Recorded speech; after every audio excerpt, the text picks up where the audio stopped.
Hey, Michael, thanks for joining us again at UCI TV for what did we call it? The Michael Bias World Tour, the Bias Opinion World Tour.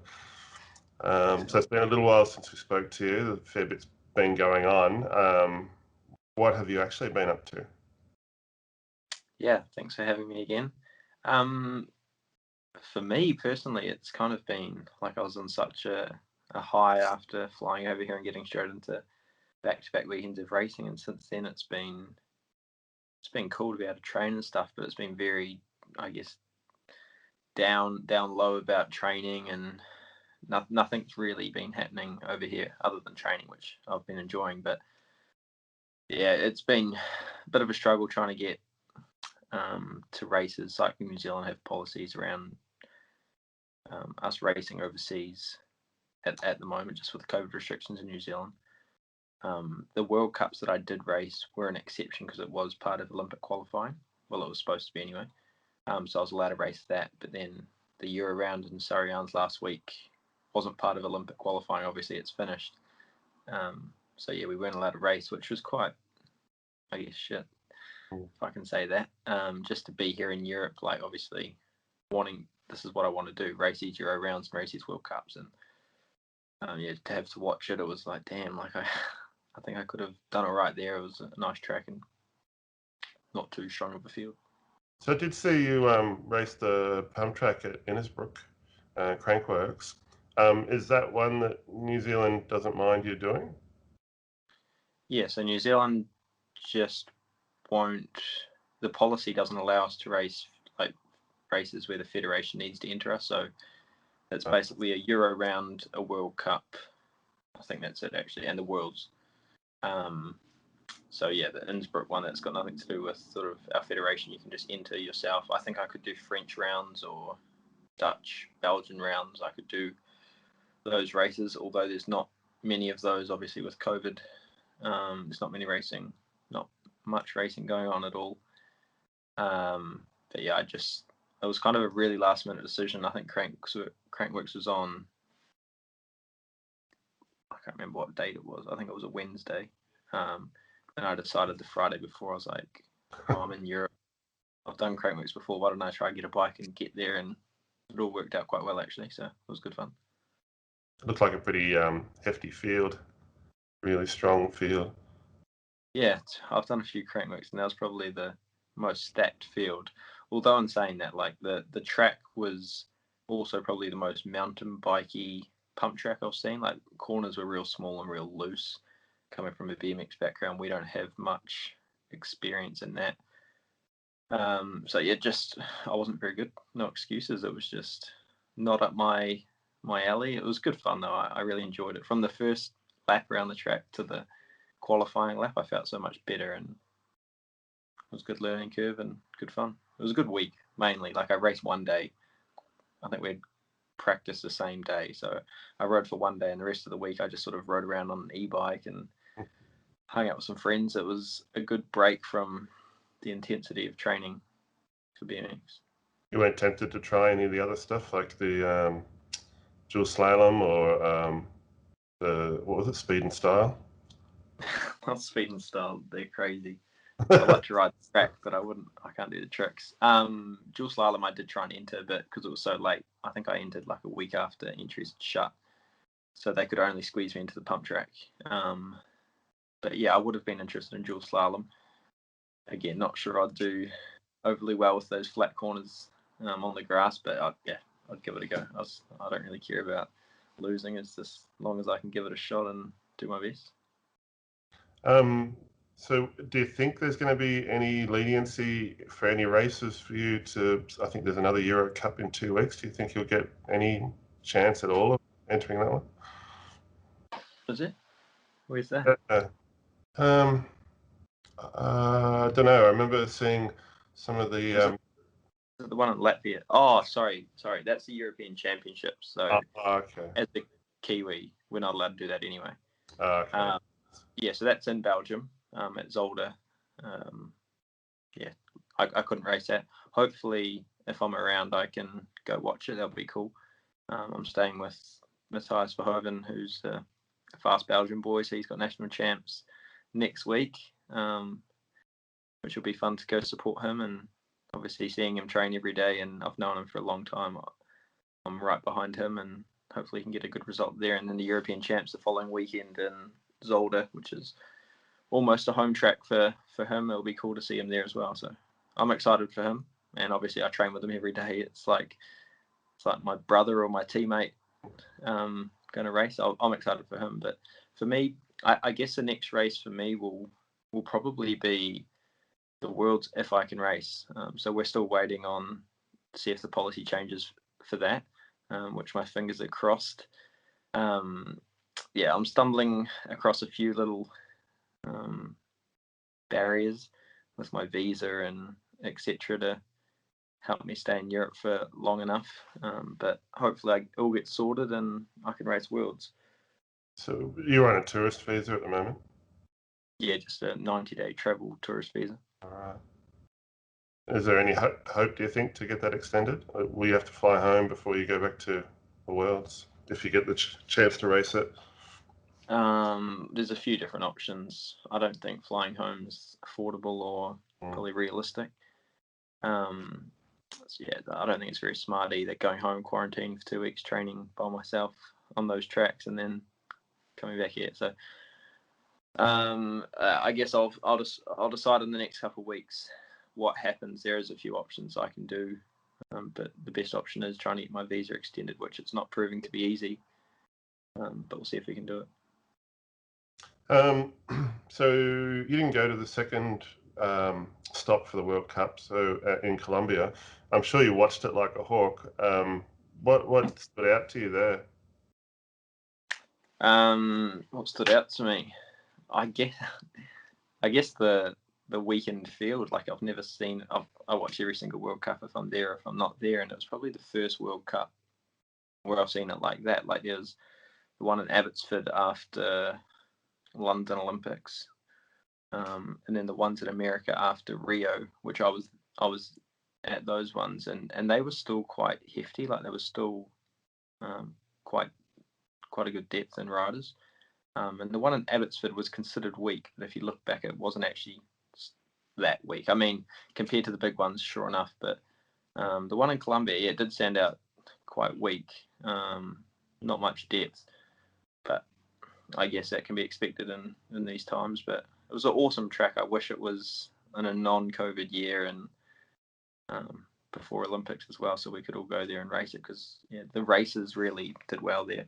I think Cedric Booty, the young Swiss boy, stood up and got a podium, which was quite good because he's been going good for a while now. Joris sort of showed how good he is. But yeah, other than that, it was good to watch. I actually really enjoyed it. So that would have been Joris's first Supercross since the 2019 season. He didn't get to race here in Australia at all. He was injured, I think, coming into Australia. It was his first, European Supercross since the World Older. He did race a few in America. Oh, that's stick stuff. And he did. I think he trained in Shepparton. I remember training with him before Shepparton in the ring, but he didn't race. He also raced in the Tokyo Test event, which was after Zolder, but he wasn't fully fit there. And then he raced Houston and crashed. So yeah, it was his first sort of big race back. And saying that it was pretty weak for a big race back, but it was good to see him back winning. You've been probably watching everyone else's social media posts too. Were there any surprises as to who's going to the Olympics? Yeah, I think there's a few surprises. Everyone's got their own opinion as well. I don't know how much you can speak on it, but no, I think a few people are pretty hard done by them, saying that there's two sides to every story. So the ones who did get it, I think they deserve all the congratulations and respect. You don't want to take away from their limelight, but that's always the way. It's going to be controversial, and it's going to be, everyone's got their own opinion. Just the whole selection thing makes it really harsh to go through that full 4-year cycle just to find out that or 5 years this time around, just to find out you didn't make it through. And then I think since the Olympics has kicked in, the pro drop-off rate has been a a lot higher than it had prior to that. So, someone would go through one, maybe two Olympic cycles and think, oh, screw this, it's just too much. So, kudos to yourself for having gone through all that and still quite enthusiastic and looking to the future. Yeah, I guess it comes down to why you do the sport. It always comes down to why you do the sport. And I think I've told you before, Olympics isn't why I do BMX. It's obviously a pretty cool goal and something that I do want to go to one day, but it's definitely not why I do BMX. And maybe that's what was holding some people in the sport. I'm not sure, but yeah, it's easy for me to motivate. There's so many ways I can motivate myself in our sport. And yeah, 2 years ago, I didn't think it was possible to actually put myself in contention to go to the Olympics. So the way it ended up going, I did have a good chance, and then to have it taken away last minute, I was like, damn.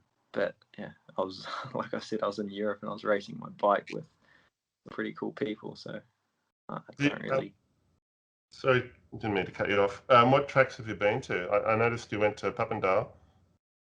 Yeah, so I've been lucky enough to train on Papendale once or twice every week with the Ugama team, which Twan, the world champions, trains with, or he's in the team. And my friend I stay with, Matthias, he's in the team as well. So I've been very lucky to train with them. They've got a really good coach on board, Martijn Jaspers, who's actually the Dutch national coach next year. It's been awesome. The Worlds are in Papendale, so that's why I'm really hoping that I can stay and race, just because I've had some good practice. It's actually a really, really nice track. They've made some changes there. Other than that, I've ridden Zolder a fair bit, which is cool. A few of the local tracks around here, Dessel, which is in the town I'm staying in. I can't even think what other tracks have I ridden. Have you have you gotten to ride Twan's first straight yet? Yeah, I did actually. I rode that a couple of weeks ago. It's very, very honoured. It was just me and Twan. It was quite nice to just go there and see how much work they've put in to create Tokyo's replica. And I was actually in Tokyo a couple of years ago with Twan, and me and him, I think we were the only ones who got the pickup manual at the test event 2 years ago on the first jump. And just coming off the world champs where he'd won with the pickup manual, was quite cool to go to Tokyo and see him doing it or trying it there. And then I was trying it as well. So then to go to his track, and they've tried to make it exactly the same. And to be honest, they've done a really good job of making it close, especially when you've seen some of the other replicas out there that aren't so close. So to see his house, I don't know why I keep saying his track, and how close it is, and to work on that pickup manual, and yeah, I think he's so privileged. I guess he deserves it, but he's so fortunate to have that first straight in his local area. I was about to say his backyard, but it's not his backyard. So yeah, it was pretty cool to ride that. I was blown away with how similar it is. There's a few little things, but normally when you see a replica, it's nothing like the actual track. So we didn't see Twan do any of the Supercross as he had crashed the week before Verona. How's he going now? Is he back to full speed?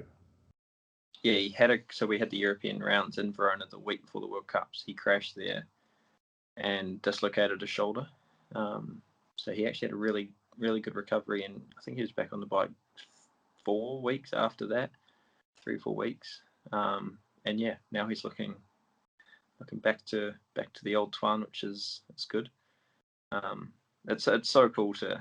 I think I've told him, I was like, it's so cool to be able to just train with Twan, and he's obviously the world champ, and to be able to train with him a couple times a week is really cool, just to see how professional he is, but also how relaxed he is, and how much he has fun and talk shit.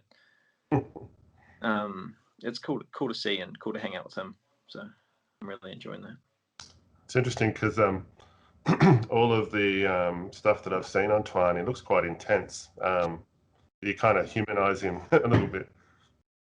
Yeah, I think the more you can talk smack to him, the better he gets. But Yeah, he is. He's very professional, and he's a very hard worker. Like he suffers in a good way. Like he puts himself through the hard work, and that's why he's so good. And I think he has really high expectations of himself as well, which again, that's why he's one of the best riders in the world. And I had the same first impressions of him. Like he was very serious and quite scary and intimidating, but he's actually a very, very humble, nice guy. So once you get to know him, it's cool to train with him. I think last time we were talking, you were talking about going for some training with David Graff. Has that happened yet? Is that still happening? No, it hasn't happened yet, and it's kind of just down to sorting my visa and stuff. Once I'm comfortable staying in Europe, then I'll go train down there and do a few other things. But at the moment, it's kind of I might need to leave the continent soon, jump over to England or something, or sort something out. So at this stage, I'm kind of just sitting on the edge of my seat trying to sort everything. Is no, it's something I definitely want to do, and I guess I'm losing time because David will be going to the Olympics soon, so I guess I should do it soon. Yeah. Is there much of a rush now to get your visa sorted out? You've been there, a couple of months now? Yeah, I guess there is a rush, but there's no rush in terms of when it runs out. But if I do want to stay for the Worlds, I do need to leave some time left on my visa, if that makes sense. So, yeah, there is a rush in terms of getting it sorted. All right. So what's coming up in the near future? What do you have planned, I should say? Well, I guess just keep training and keep trying to work on myself. Every session I do with the boys and by myself, it's cool over here. There's probably the biggest thing for me over here is training with faster guys, day in day out, which is weird for me. Back home, I train by myself or ride club nights with heaps of kids, which I love, but I really enjoy the riding with some faster guys. So it's just getting comfortable on the gate, and putting down my best gates when I need to, and I learn little bits every day from the other riders and the coaches, and I guess keep learning. And we had a race, I think 2 weeks ago at Zolder, and it was just the Belgian national team plus the Ogama team, everyone except Twan. So it was cool to have a simulation race where, I mean, it wasn't a World Cup with heaps of stuff on the line, but for me, a race is a race. So I treated it as if it was the World Championships or a really important race for me, and it was cool to race with everyone on a track that I've never raced on. And then I guess coming up, I'm not overly sure on how much racing there's going to be before Worlds for me, but again, like I was just saying, like our group trainings with the Ogama team, it's group efforts basically every single training. So at first I was like, well, this is crazy. Like we're basically racing, but it's only practice. And the more you do it, the more I'm loving it.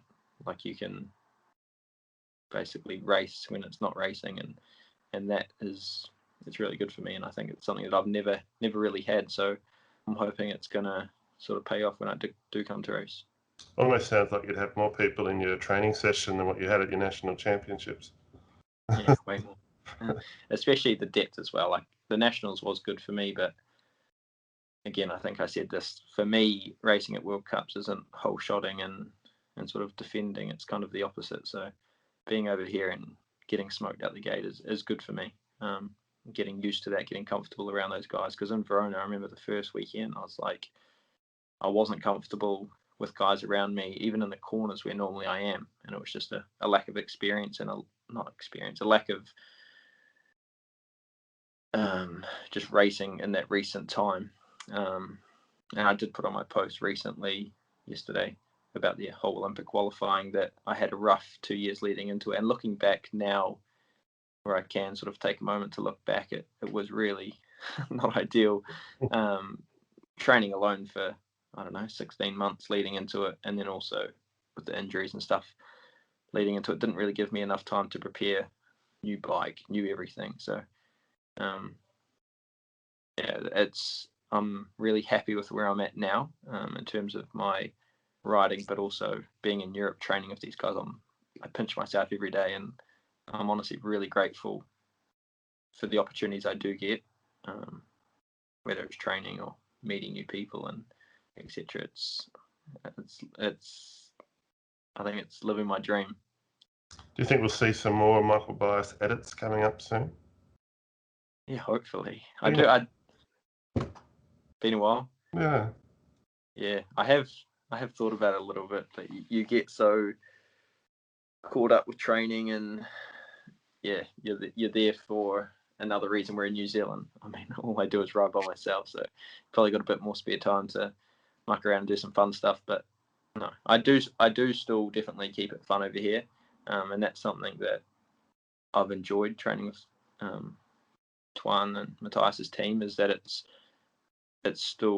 very serious. Like, the thing that I've sort of not struggled with, but it's different, is like you do an effort, so you do a third straight, and then you've got to have 6 minutes rest. It's like, what? Like, I just go again when I want to.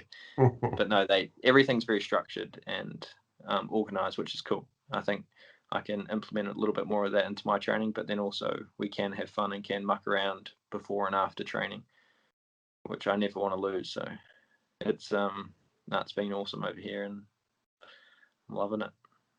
Sounds like you've been you've had that little flame reignited, and it'd be exciting to see what comes out of this. All that time training with the big dogs, and it'd be pretty cool to watch. Fingers crossed you do get that call up to go to the World Championships, and we get to see you in action. Thank you. Yeah, I think with that, it's always a confidence thing, and I guess the longer you go on in your sport or in life, it's the more you get confidence. But it comes and goes. Like, at the end of 2019, I was as confident as anyone, but then obviously with the year off and I guess the build up I did have, that I did lose a bit of confidence. So this trip has almost just reminded me, so actually, no, you are here for a reason, and you are good for a reason. And just hanging out with Twan, like, he says little things to me, which is, oh yeah, I am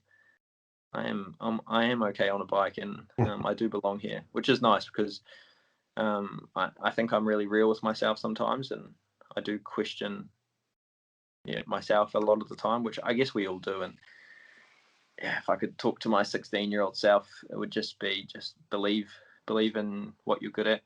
Who cares about what you're not good at? Just believe in what you're good at, and it's good enough. Any messages for the people back home? Just thanks for helping me get over here, and I've got the flag in my room every day. Even when I travel, I take it with me, and my number plate is just here on my desk. To everyone who helped get me here, with everyone's name on it. Yeah, I saw photos. Awesome. So yeah, it's just thank you for helping me get here, and missing my family and my girlfriend, but they know I'm over here living my dream, so it's good to talk to them every day as well. All right, Michael, I think we'll let you go, get some sleep, and hopefully we'll try to catch up with you again in a couple of weeks, but keep us posted if you manage to get your extension and you manage to get a race or two in. Otherwise, I'll be in New Zealand if I don't. All right, thanks, mate. Thanks for chatting.